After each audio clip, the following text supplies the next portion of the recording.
I wanted to have the kind of store that I would like to hang out in. I wanted to be surrounded by all the things that I love and that I think is cool. So I have toys everywhere, on the ceiling. I try to fill every inch with all the things that are fun to be around. I have an army of Fisher-Price Little People.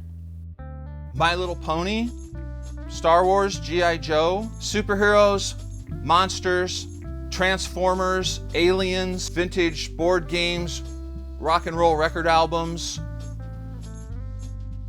I love it when people come in for the very first time because it's like sensory overload. They look around and then they go, wow, and they get all animated and excited. They see toys that they haven't seen since they were children, toys they forgot that they had, and they find their favorite toy. And they all say the same thing.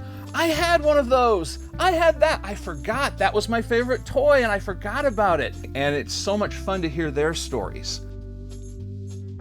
My son is a regular visitor to Tom's Toy Store.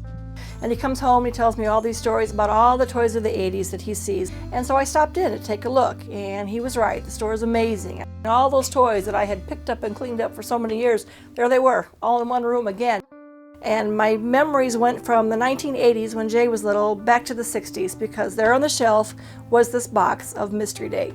And I was just like so shocked. I instantly was transported back to my childhood. Mystery Date is this game from back in the 1960s, and it was a board game, and you had this little plastic door, and girls would play it, and they open the door to your mystery date. When I went home and told Jason, told him about the game that I found, he called me a couple days later and said that he had a surprise for me for Mother's Day, and that's what he bought.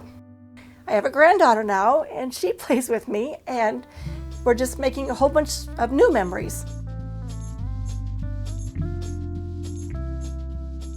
When we grow up, we realize, being an adult is a lot harder than anybody told me it was going to be. There's a lot of stress, and we long for a simpler time, a more innocent time, and we want to go back. And I can't think of anything that takes us back better than our toys.